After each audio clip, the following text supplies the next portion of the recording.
Impamvu nshaka umugabo.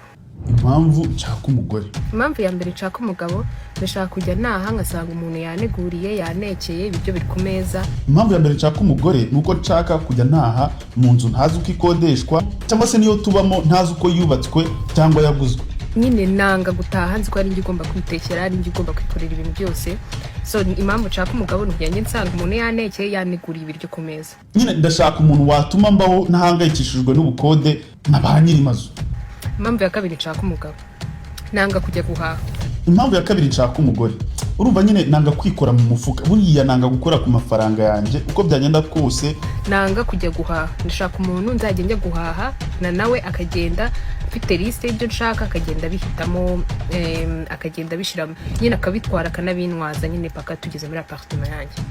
Urumva nyine nshaka umugore uzajya utanga amafaranga yo guhaha, wenda nkigirayo cyangwa se nkatuma umukozi, ariko nyine amafaranga ntaturuke mu mufuka wanjye. Indi mpamvu ya gatatu nshaka umugabo, nshaka kuzajya naha imyenda yanjye iteye, nanga gutera ipasi nubwo nzi gutera ipasi.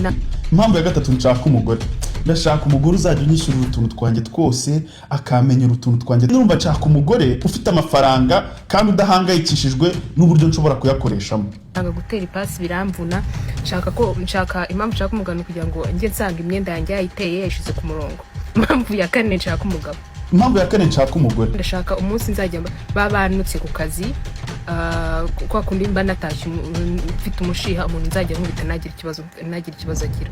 Ndashaka umugore uzajya umenya guhangana na mudu zanjye, kuri akuntu mba nifitiye mudu mbi mbyukana umunabi, amenye guhangana nazo, kandi n'igihe twagiranye akabazo aba ari wa muntu nshobora gufungisha kubera ko amarangamutima yanjye yamfashe nkamufungisha, ariko igihe cyose yavira muri gereza akagaruka atuje akanyumva kandi mu rukundo akananyitaho bishoboka, kuko igihe yaba yamaze muri gereza nanjye naba naramubuze igihe kinini. Nyine aba ari umuntu nyine uzi guhangana n'ibibazo ku buryo nubwo yaba avuye muri gereza atareka ngo amarangamutima yiwe muyobore ngo asenye cyangwa se abinzize, kuko nyine ni mudu zanjye. Impamvu ya gatanu nshaka umugabo. Impamvu ya gatanu nshaka umugore,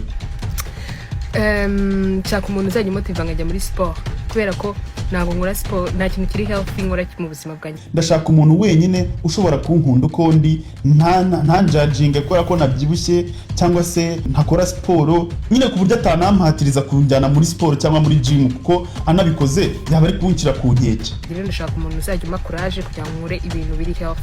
Nuvuga ngo ndashaka umuntu utazajya amaza ku nkeke z'ibintu bya siporo cyangwa n'ukuntu ninganira.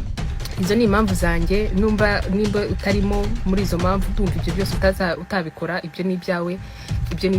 Izo ni impamvu zanjye nshaka umugabo. Izo nizo mpamvu zituma nshaka umugore. Nta yindi mpamvu nshaka umugabo, mbonye umuntu binkorera umugabo se yaba ari ngombwa. Ndamutse mbonye undi muntu wankorera ibyo bintu byose mvuze, nta n'indi mpamvu naba nkeneye umugore.